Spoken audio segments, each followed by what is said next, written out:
everyone, my name is Lori, my nickname is Rini, and I'd like to welcome you to Rini Bombini Creations. If this is the first time you've stopped by to check out my channel, welcome. I do hope you like what you see. If you do, please give it a thumbs up, consider subscribing and sharing with your fellow crafters. If you've been to see me before and you're back, I'm so grateful that you are. And again, if you do like what you see, please consider hitting that subscribe button and sharing with your fellow crafters. So for today's craft, we are working on a clown, well, a Jack-in-the-Box for Halloween. So I'm just doing the head, and I'm really pleased with the way it turned out. It's quite creepy, love it. So, and I may use this technique again. So let me stop yakking at you, and let's get on with the crafting.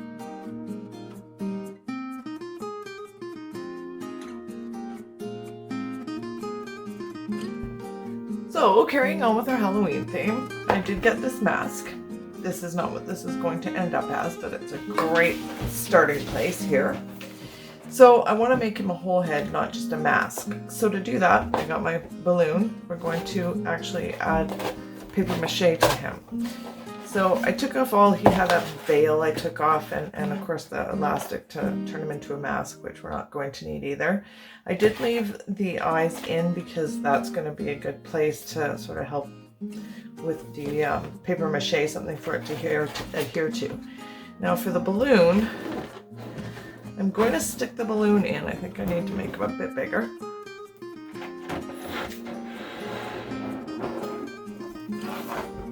Let's see. And I'm going to use trusty masking tape.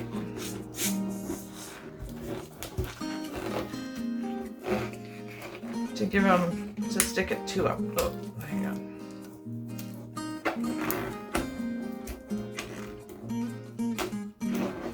Okay. So we're going to fit him in sort of like this.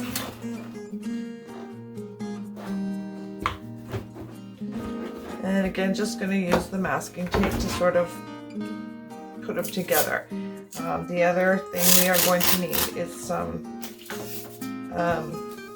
tin foil, and that's gonna help make some of his features as well.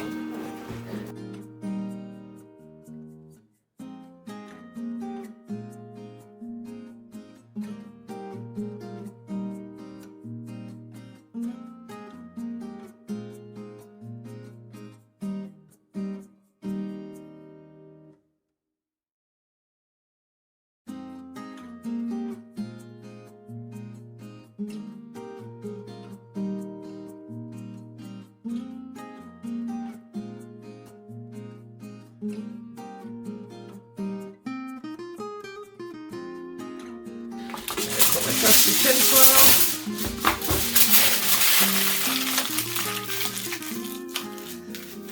I'm just kind of rolling it into a shape I want.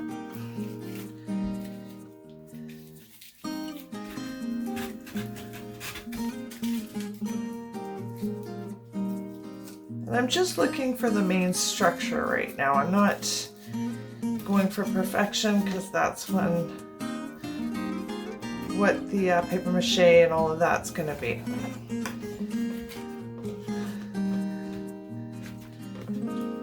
So then when I've got a shape I'm reasonably happy with, let's just have a peek at this.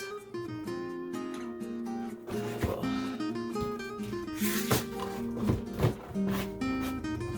It's just front heavy, you won't stay put.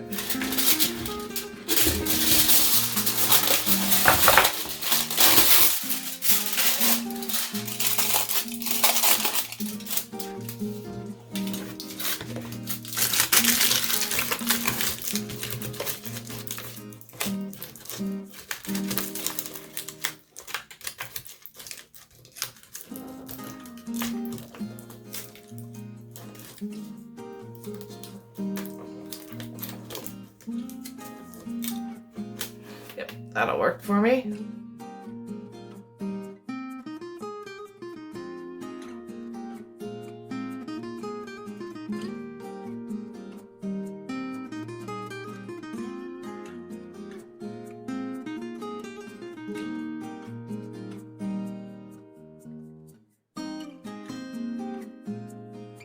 Okay, so my paper mache.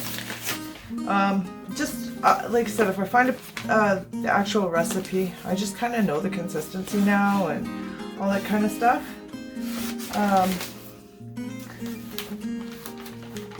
So I just kind of do it by, I don't know, by feel and sight, I guess. And then just plain old newspaper. So I'm first going to start where our tape is. I think I got two. Nope, that's fine. And I'm just going to work on smoothing them. And once we get that first layer on and get them dry, that's going to hold that shape really well. So then if our, when our balloon starts to deflate, it won't matter anymore. We won't even know. So I just want to get especially on that seam. And I'll give the whole back layer one good covering. And then I'll let them dry. Now you don't have to let them dry. To keep layering, you certainly can just continue. Just know that the more layers you put on, the longer it takes to dry. And that's where you can run into winter climate and all that kind of stuff. I'm quite dry, so it hasn't been a big issue for me. But when it was more of a thing, it can go moldy. So the other thing I've done too is I'll sit it on like a screen or something and sit it. I had I'm trying to think. The front of the fan. I used to have the front part of the fan that was a little bit broken, and I would sit that over the heat vent and just sort of help it along a little bit, so that can work too. You can't want to keep an eye on it though.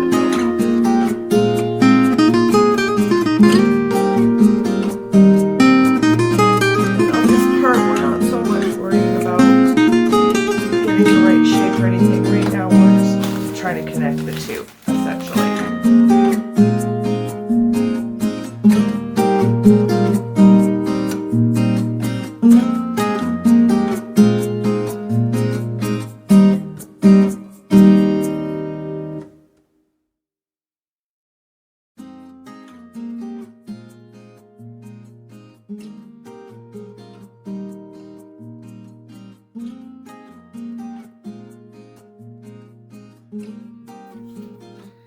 So we've given him his first coat and given him a head instead of just a face. So I'm going to set him aside and let him dry overnight. And when we start the next step, then we'll start putting some details on him and doing a little bit more with him. But this is just to give him his head, get the balloon covered, and give him his shape. So there's our first dry coat of our paper mache on. I did go ahead and add some lips because he's not going to be a skeleton. So he did need to have some lips, so I added those on. And then just in some areas where maybe it wasn't sticking down as much as I would have liked, I just added a little more tape and tucked everything in. So now we're going to go and do our second coat on the back, but we're also going to start on the head, on the actual mask part. Get our yucky paper mache goop. And the hardest part, honestly, is making this guy sit still while I work on him. So now I'm going to start coming down the forehead a little bit more. Now you can certainly wear gloves with this. I honestly not too worried about it. I feel like a kid playing in mud pies, and that's okay with me. And we're going to make sure we go over that seam. And I am going to do another layer on the back as well. But I don't want, because of, I'm not, like I said, I'm not using this guy as like a skeleton or whatever he was originally supposed to be. That's not what he's going to be. So I don't mind if there's some lines in his head, because people always have lines in their foreheads and stuff, but I don't want them as pronounced as they are. So I'm going to smooth that out quite a bit. If I wanted all of those lines, I would do this a bit differently. What I would have done, so if it's something that you want to keep or you're doing something different, I would just use tissue paper and Mod Podge, because then you're going to get all of the lines. It's not really going to smooth them out too much, and you'll still have all that detail. But because that's not what I'm really going for, I'm doing it this way just to smooth that up a bit. Now I don't mind the big crease in the forehead and some of that, but yeah, I don't want it as bumpy, I guess, as it is. And this is where I'm gonna also accentuate the brow bone a little bit. I'll make it a bit thicker there. And you can see where it's kind of coming apart, that this is the part where we'll fix all of that. So I may like do extra layers on the brow bone here because I really want that to sort of stand out, and the paint technique we'll do when we're done. The way we're going to paint it's going to make that happen anyway, but I really want those really pronounced brows.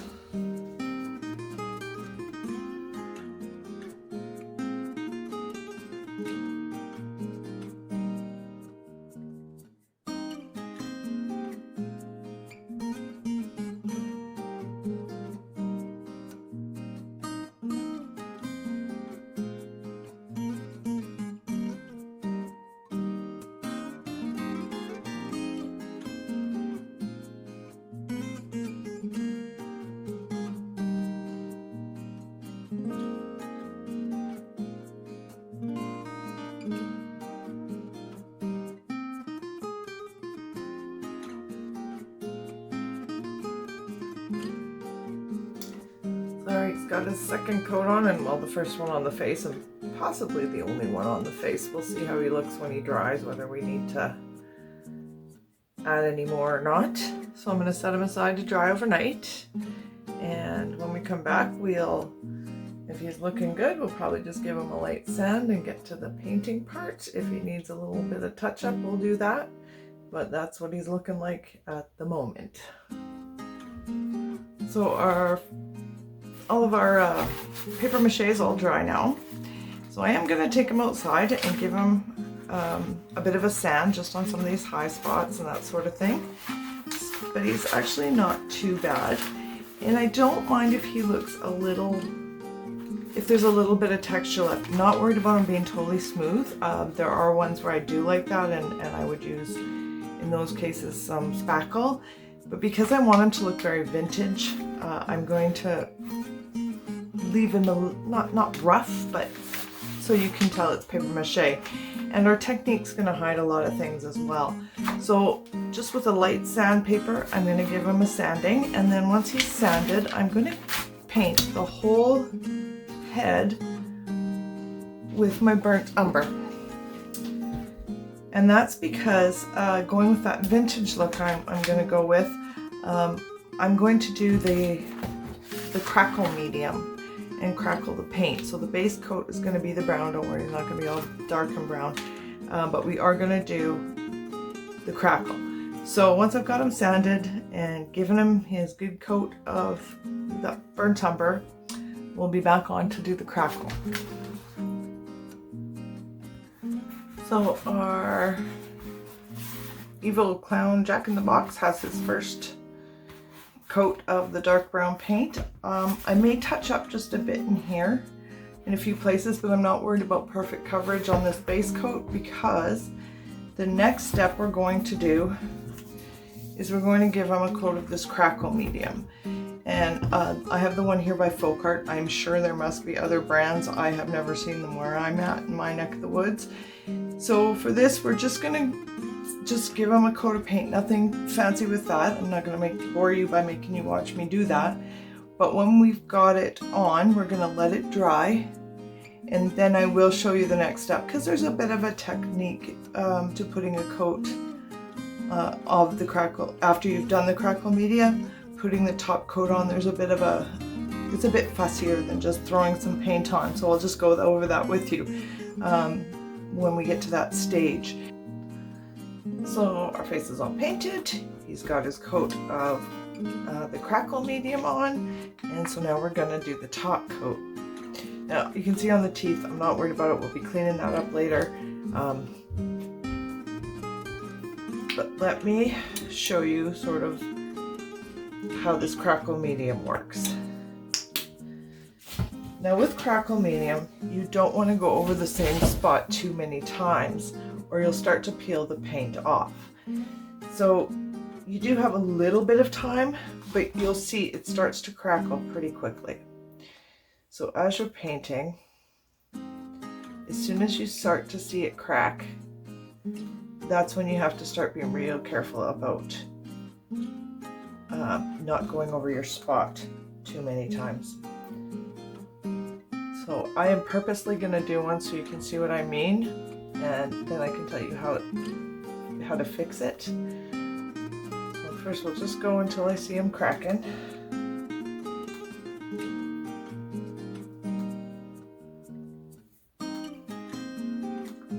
And it doesn't actually take too long. Now you can start to see just here above the eyebrow that it's starting, the crackle effect starting to take. So now what happens is if you try and go over it, see how I got that big gap? It'll start to peel the paint off.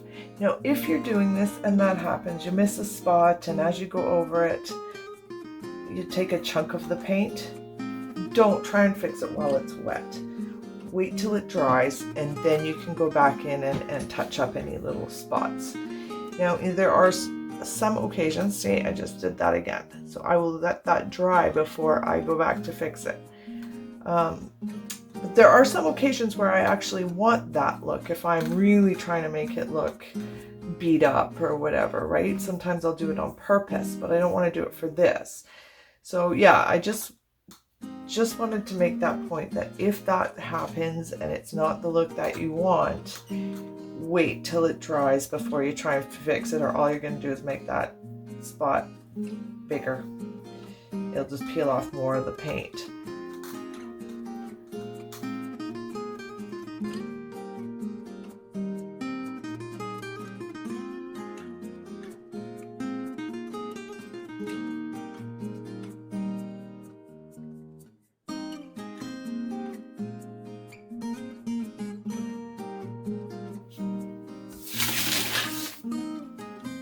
He is all got them all crackled, looking pretty vintage. So now's when I'm going to start putting his face on and give him that evil clown look. So we're going to start with the obvious red for the nose and the lips. And this is just, what is this, Christmas red.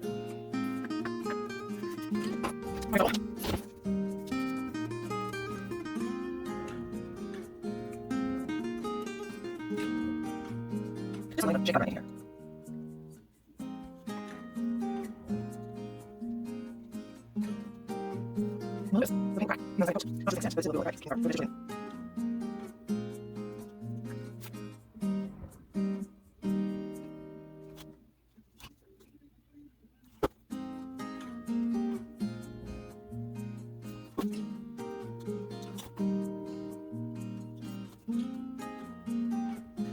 I got this piece of fabric. I just had it in my stash downstairs, so I'm just gonna glue this on to our tube here. Nothing fancy with that.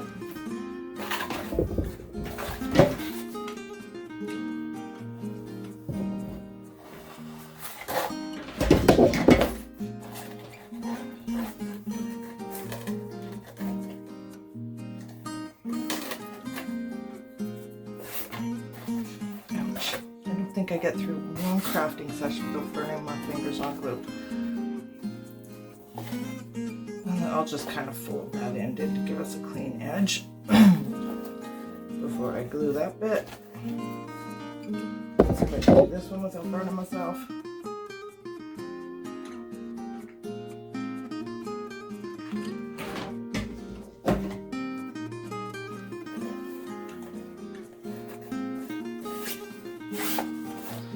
And then we'll just tuck the ends in and glue that around as well. Nothing fancy at all to that. So once we've done that, and I'll come back to show you. The next thing I'm going to do, we've got a piece of string that's going to wrap around and tie. Now I've purposely made it too long just so I can play with it a bit. But what we're going to do is, this is just that mesh. It came on a roll. I got it from Dollarama. This is actually, I'm repurposing. It was from last year on Christmas. I used it in my tree. But I'm going to cut them to, I don't know, about so. And they don't all have to be perfect. And I'm going to start doing this around the string. And this is going to give him his ruff around. So I'm going to continue that. I'm going to do till it's as thick or full as I want. And then I'll just, see how full I want it to be. And then when it's all done, we'll tie it around. I'll probably make sure it's glued on there. But I'm just going to continue to do that all the way around the clown's neck. So just about as long as that string, and not quite as long because we've got to tie it off. But that just gives me my edge. So again, just I'm going to fold it in half. Put it through, take your tails, and poke them through the loop. Doesn't get much easier than that. And I'll just continue doing that, like I said, until it's as full as I want. And then we'll put it around our clown's neck, see how it looks, and just carry on. So when I've got that sort of where I need it to be, I will come back and we'll move on to the next step. So there's our ruff all made, and just the white and the red that I had from the previous Christmas, and I've just tied it around our tube. And then, so we're gonna put them on there. Ta-da, like that, and I will get a better picture for you. So, but when I was looking at him, he needed something. So I also made him a little hat. This is just foam board because it's going to go outside. I didn't really want to use paper. The cardboard is kind of making me nervous all by itself, so I didn't want to have the hat as cardboard. So this is just foam board, and I just did sort of the same thing. I just tied them in little knots and glued them around. So I will take a picture of what he's going to look like.